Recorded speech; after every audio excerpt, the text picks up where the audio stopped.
Jose K മാണിയെയും മന്ത്രി Roshy അഗസ്റ്റിനെയും സമ്മർദ്ദത്തിലാക്കി Kerala Congress M അണികളുടെ മുന്നണി മാറ്റമുറവിളി. പാർട്ടിക്കുള്ളിലും പുറത്തും ഇത് സംബന്ധിച്ച ചർച്ചകൾ ഉയരുന്നതിന് കൃത്യമായി മറുപടി പറയുക എന്ന വെല്ലുവിളിയാണ് മുതിർന്ന നേതാക്കൾക്ക് മുന്നിലുള്ളത്. പരസ്യമായി നിഷേധിക്കുന്നുണ്ടെങ്കിലും പാർട്ടിയിൽ സ്വാധീനമുള്ള സഭാ വിഭാഗങ്ങളിൽ നിന്നും മുന്നണി മാറ്റ ആവശ്യം ഉയർന്നുവെന്നത് കണ്ടില്ലെന്ന് നടിക്കാനാവാത്ത സ്ഥിതിയിലാണ് നേതൃത്വം. UDF-നെ ശക്തിപ്പെടുത്താൻ തങ്ങളാൽ കഴിയുന്നത് ചെയ്യാമെന്ന നിലപാടിലാണ് മുസ്ലിം ലീഗ്. അനൗപചാരികമാണെങ്കിലും കേരള കോൺഗ്രസിന് UDF-ലേക്കുള്ള പാലം പണിയാൻ ഒരുങ്ങി നിൽക്കുന്നത് മുസ്ലിം ലീഗ് തന്നെയാണ്.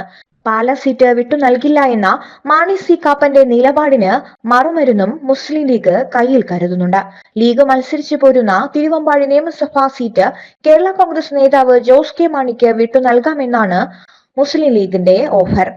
കേരള കോൺഗ്രസിന് സ്വാധീനമുള്ള പാല, കടുത്തുരുത്തി മണ്ഡലങ്ങൾ നിലവിൽ UDF-ലെ മാണി സി കാപ്പന്റെയും മോൻസ് ജോസഫിന്റെയും പക്കലാണ്.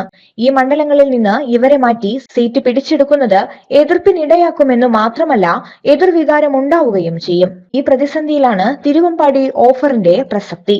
മുനമ്പം ഭൂപ്രശ്നം, വനനിയമ ഭേദഗതി ബിൽ എന്നിവയിൽ കത്തോലിക്ക സഭ സർക്കാരിനെതിരെ ശക്തമായി നിലപാടെടുത്തതാണ് കേരള കോൺഗ്രസിനെ ഒടുവിൽ പ്രതിസന്ധിയിലാക്കിയത്.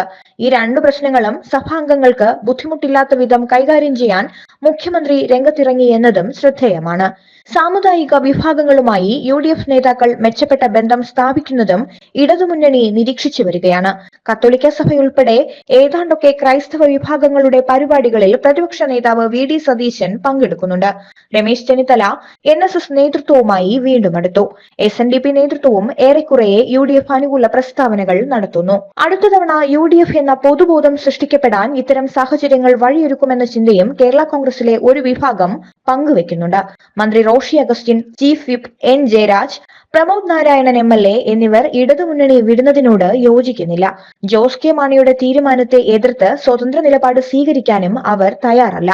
തദ്ദേശ നിയമസഭാ തിരഞ്ഞെടുപ്പുകളിൽ കൂടുതൽ സീറ്റുകൾ ലഭിക്കുക ഇടതുമുന്നണിയിൽ നിന്നാകുമെന്ന വികാരവും കേരള കോൺഗ്രസിനുണ്ട്. ഇതെല്ലാം പരിഗണിച്ച് അന്തിമ തീരുമാനത്തിലേക്ക് പാർട്ടിക്ക് എത്താനാകൂ. News desk മഹിതഭൂമി.